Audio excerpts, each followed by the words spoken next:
कोटा शहर के अंदर आई थिंक इस साल सबसे ज़्यादा हाईएस्ट सुसाइड हुई है कि ये इंस्टीट्यूट जो है सुसाइड की वजह है। लेकिन इस कमी को इंस्टीट्यूट वाले बार बार हर 10 दिन बाद, हर 15 दिन बाद एक टेस्ट लेके टॉपर्स रैंक के नाम पे, रैंकर बैच के नाम पे उस बच्चे को डेली डेली फील करा रहे हो। सक्सेस की यहाँ मीनिंग भी समझना पड़ेगा कि ये रिलेशनशिप गलत नहीं है, बस प्रॉब्लम कहाँ पर है उस पॉइंट को समझो।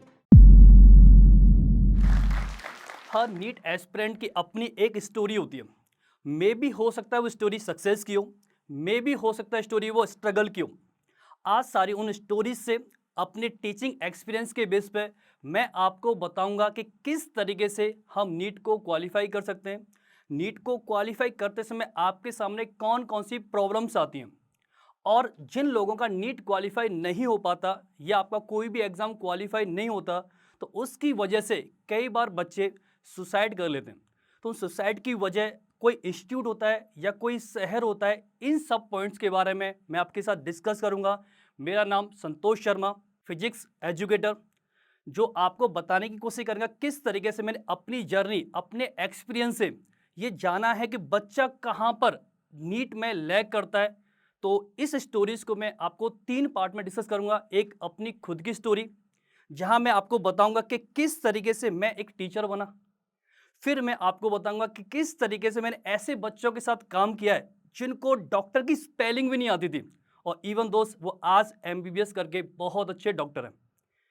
तो सबसे पहले मैं आपको बताता हूँ कि मैं जब टीचिंग फील्ड में आया था, लिटरली मेरा कोई इरादा नहीं था टीचिंग फील्ड में आने का। बस ये था कि मैं मैक्सिमम 1 महीने या 2 महीने या मैक्सिमम 1 साल तक इस पे काम करूँगा।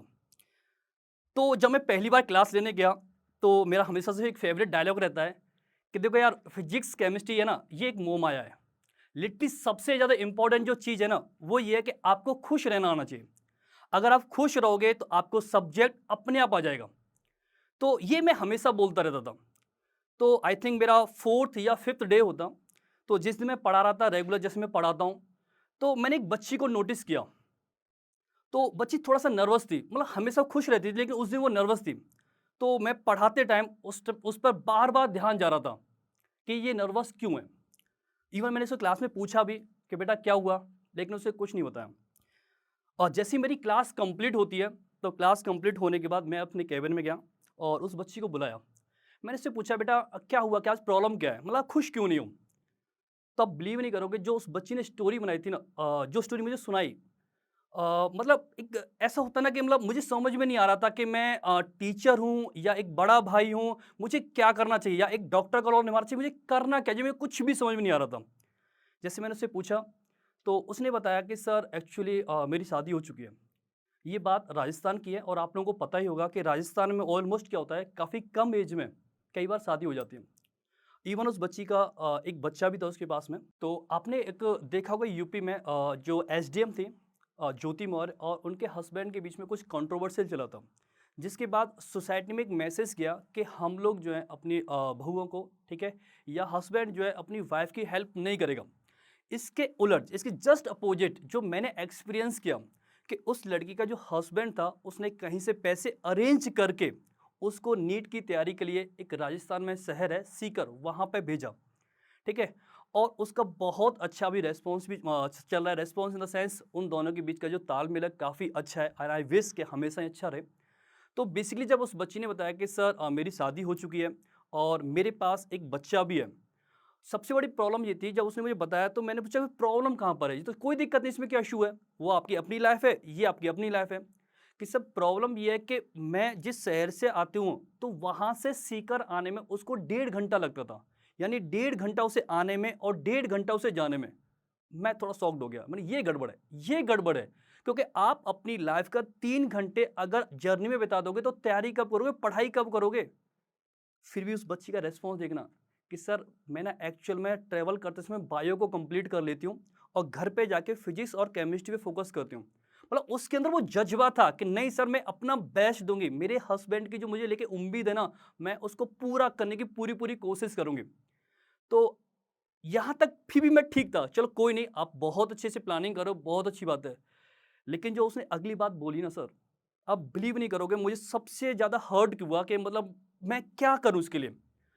मतलब उसने बताया कि सर एक चीज़ बताओ, क्या ऐसी कोई टैबलेट आती है जिसको खाने के बाद मेरे को 1 डेढ़ महीने तक नींद नहीं आए और मैं घर पे जाके मतलब पढ़ाई कर सकूँ, क्योंकि मेरे को टाइम नहीं मिल पा रहा है पढ़ने के लिए।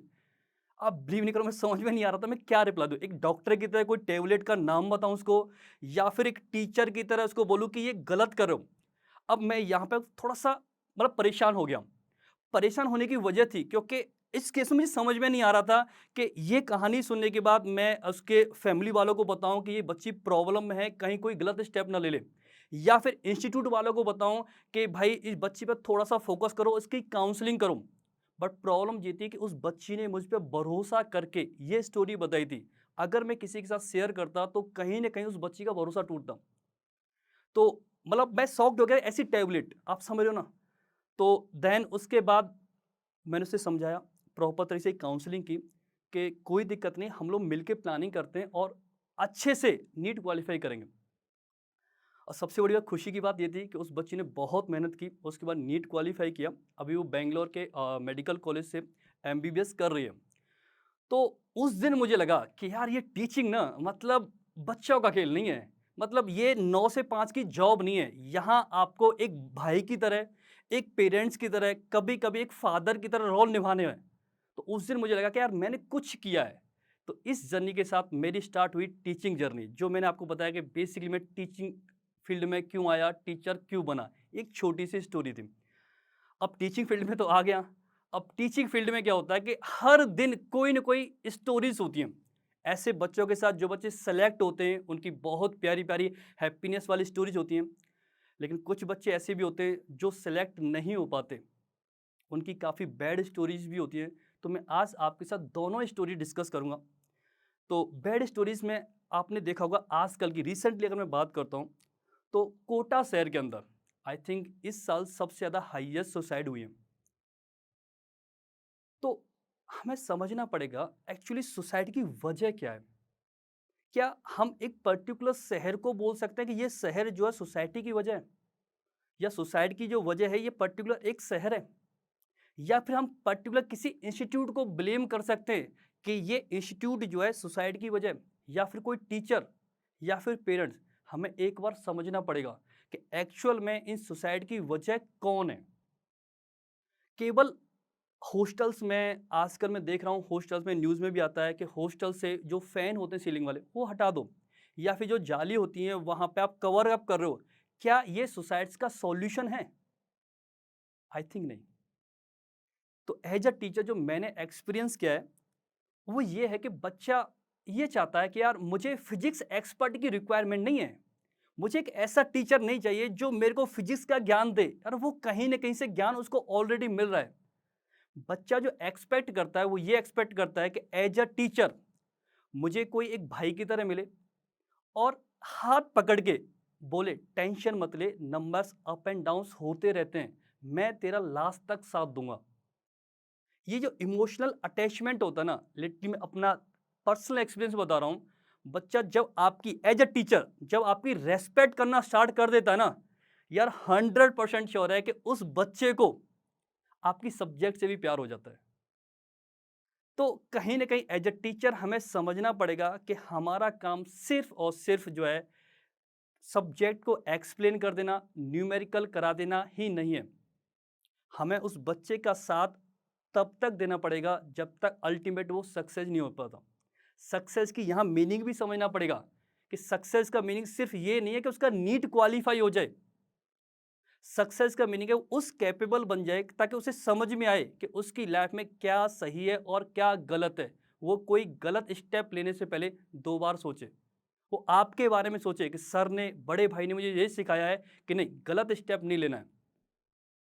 मेरी बात समझे? दूसरा, टीचर का जो रोल है, टीचर को ना सिर्फ सब्जेक्ट के साथ साथ कहीं समझना पड़ेगा, थोड़ा सा अपना पर्सनल टाइम उस बच्चे को देना पड़ेगा जो आपसे एक्सपेक्ट करता है कि सर आप पहले मुझे समझो तो सही कि मेरा वीक पॉइंट क्या है और मेरा स्ट्रांग पॉइंट क्या है। अब सेकंड, अब बच्चे की स्टोरीज पे चलते हैं कि बच्चों की स्टोरीज क्या चलती हैं और बच्चा जो है क्लास के अंदर फिजिक्स को लेके क्या सोचता है, इसके बारे में भी छोटा सा मैं डिस्कशन करूंगा। कि होता क्या है कि जब बच्चा नीट की तैयारी करने आता है ना, तो सबसे पहले क्या है वो किसी न किसी से गाइडेंस लेता है। मे भी हो सकता है कोई गाइडेंस सीनियर उसका भाई हो, या फिर हो सकता है पेरेंट्स हो, या फिर हो सकता है कोई आस पड़ोस का कोई भी हो। तो पूछता है कि सर मैं नीट की तैयारी करने के लिए जा रहा हूँ, बताओ क्या करना चाहिए। तो ऑलमोस्ट सब लोगों का जो एक एक्सपीरियंस होता है उससे बोलते हैं देख भाई, बायो तो तू आराम से कर लेगा, क्योंकि वो एनसीईआरटी बेस्ड होती है। एनसीईआरटी पढ़ लेना, एनसीईआरटी को अच्छे तरीके से पढ़ लेना, थोड़े अच्छे से नोट्स बना लेना, बायो तेरी हो जाएगी। ओके, केमिस्ट्री के थोड़ा सा एफर्ट्स लगाने पड़ेंगे, टीचर की गाइडेंस ले लेना। बट याद रखना फिजिक्स बहुत टफ है। यानी आज उस बच्चे ने अभी किसी इंस्टीट्यूट में, कोचिंग में या कहीं पे तैयारी करना स्टार्ट नहीं किया है, लेकिन उससे पहले कहीं ना कहीं उसके दिमाग में फीड कर दिया गया कि तू वहां जब जाएगा तो फिजिक्स बहुत टफ होती है। पहला लेक्चर हुआ, कुछ नहीं पढ़ाया गया फिजिक्स के बारे में, कुछ भी नहीं पढ़ाया मैंने फीडबैक पूछा, हाँ भाई कौन सी सब्जेक्ट आपको टफ लगी। बच्चा बोलते हैं फिजिक्स। मैंने बोला यार मैंने फिजिक्स तो पढ़ा ही नहीं, टफ कैसे लगी। इसका मतलब है उनके दिमाग में कहीं ना कहीं पहले से सेट किया गया था कि आपके जीवन में फिजिक्स बहुत टफ है। तो सबसे पहले हमें इस पॉइंट को ही समझना पड़ेगा कि भाई सारा खेल साइकोलॉजी का है। फिजिक्स कोई टफ सब्जेक्ट नहीं है, दुनिया की सबसे आसान सब्जेक्ट फिजिक्स है। और जब मुझ जैसे मूर्ख प्राणी को यार फिजिक्स आ सकती है तो आपको क्यों नहीं आ सकती। सबसे पहले हमें समझना पड़ता है कि दुनिया की सबसे आसान सब्जेक्ट है ना फिजिक्स है। तो पहला जो पॉइंट है जहां पे बच्चा लैग करता है वो ये है कि उसको पहले दिन गाइडेंस ऐसी मिलती है कि भाई फिजिक्स बहुत टफ है। पहली पॉइंट। दूसरा, जब वो फिजिक्स पढ़ना स्टार्ट करता है, एक्चुअली मैं फिजिक्स के बारे में ज़्यादा इसलिए बात कर रहा हूँ क्योंकि मैं फिजिक्स का टीचर हूँ, ठीक है। बाकी सब्जेक्ट के बारे में भी थोड़ा सा हम गाइडेंस करेंगे। तो जब सब्जेक्ट चलते हैं ना, तो अब क्या होता है, वो जोश के साथ पढ़ता है कि इस बार फोड़ देंगे सर, टेंशन मत लो। लेकिन 3 या 4 चैप्टर जैसे ही कंप्लीट होते हैं तो उसका एक बार मोरल डाउन होता है। उसका रीजन मैं समझाने की कोशिश करूंगा, समझना लॉजिकली। कि जब बच्चा पहली बार एग्जाम देता है ना, कोचिंग के अंदर जो भी टेस्ट होते हैं या स्कूल के अंदर जो भी टेस्ट होते हैं, उसके नंबर आए 400। ओके, थोड़ा सा मैंने क्लास के अंदर मोटिवेट कर दिया या किसी और टीचर ने इसको मोटिवेट कर दिया, तो उसको लगता है सर ठीक है, आज आपने बोला है, आपने आज बड़े भाई की तरह मेरे को समझा है, आपसे मैं प्रॉमिस करता हूं कि सर अगली बार इंप्रूवमेंट करूंगा।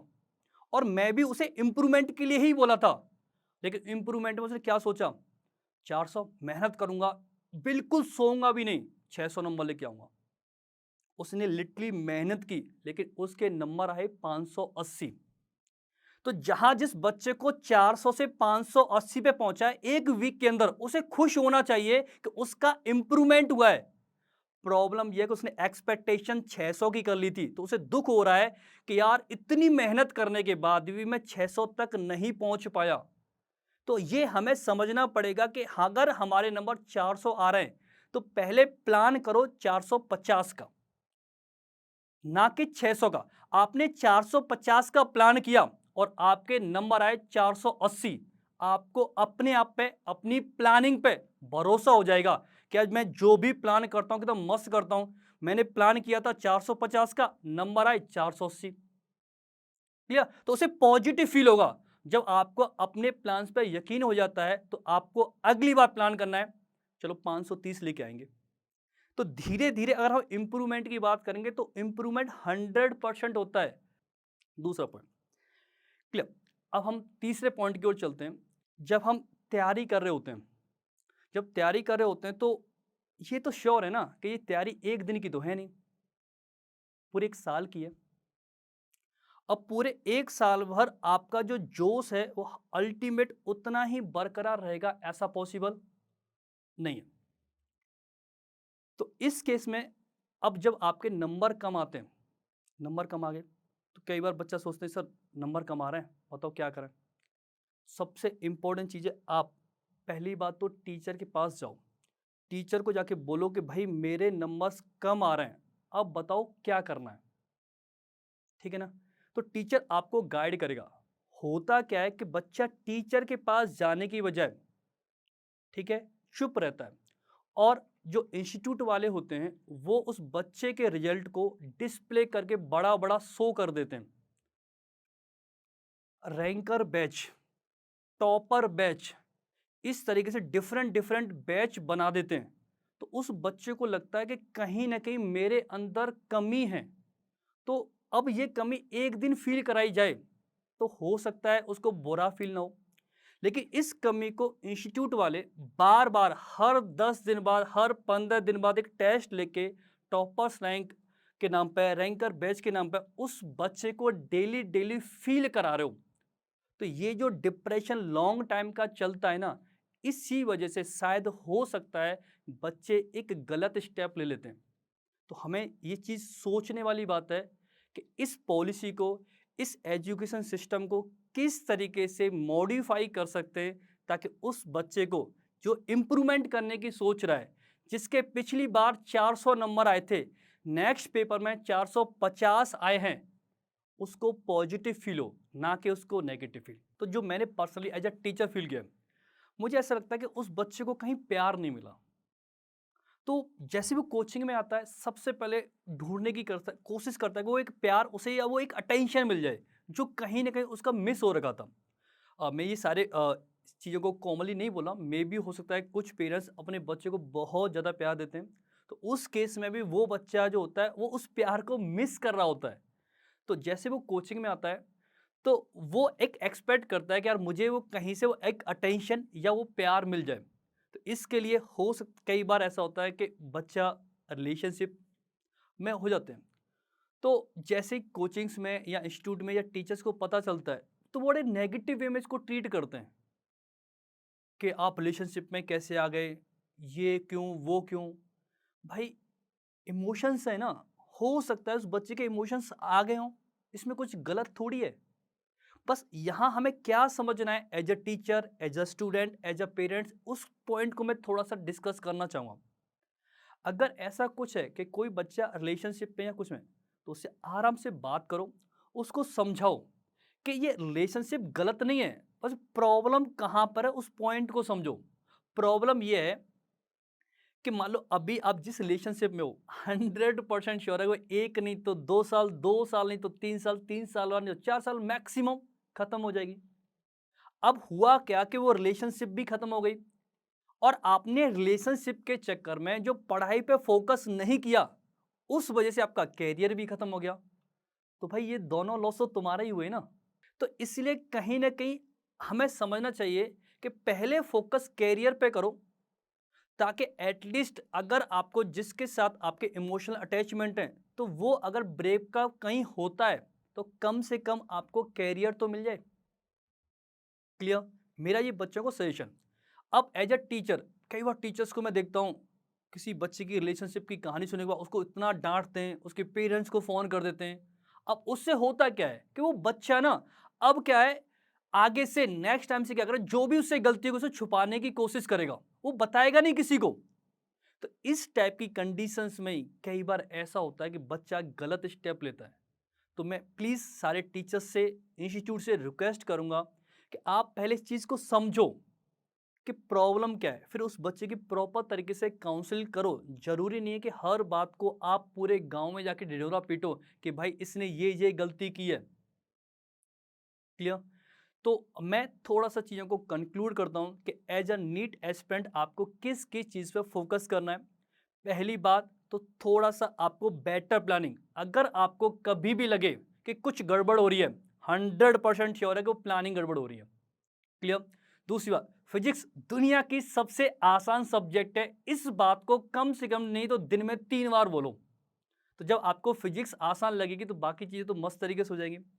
दूसरी बात, दुनिया में कुछ भी चीज गलत नहीं है, क्योंकि कुछ भी चीज सही नहीं है। अगर आप किसी रिलेशनशिप में हो तो वो गलत नहीं है, बस आपके लिए प्रायोरिटी क्या होना चाहिए उस पॉइंट को समझना है। और एक और मैं पॉइंट बोलूंगा, एटलीस्ट स्टूडेंट के लिए बोलूंगा कि कम से कम नहीं, आपके लाइफ में ना किसी एक टीचर के साथ आपका अनकंडीशनल रिलेशन होना चाहिए, ताकि वो टीचर आपको परफॉर्मेंस के बेस पे, नंबर्स के बेस पे जज ना करे कि आपने क्या गलती की है, क्या गलती नहीं की है, इस बेस पे जज ना करे। बस अगर आप कहीं पे हो, ये आनी आप उनके स्टूडेंट हो, तो टीचर बस ये समझे कि ये मेरा स्टूडेंट है, मैं इसके साथ हूं। अगर इस तरीके से आपका रिलेशन है, डेफिनेटली श्योर कि आप पॉजिटिव रेस्पॉन्स के साथ नीट को फर्स्ट अटेम्प्ट में ही क्लियर कर दोगे। आज आपको मेरी इस कहानी से पता चल गया होगा कि किस तरीके से हम लोग आगे सक्सेस हो सकते हैं। मैं थैंक्स बोलना चाहूँगा जो स्टॉक को, जिन्होंने मुझे ये जो सेवा मेडल दिया, ताकि मैं अपनी कहानी से बाकी लोगों को इंस्पायर कर सकूं, और जो स्टॉक जो छोटी छोटी कहानियों से लोगों को इंस्पायर कर रहा है और देश की सक्सेस में कहीं ना कहीं पार्ट निभा रहा है, तो इस जर्नी का मैं पार्ट बना, इसके लिए बहुत बहुत थैंक्स बोलना चाहूँगा मैं जो स्टॉक की पूरी टीम को। Thank you so much.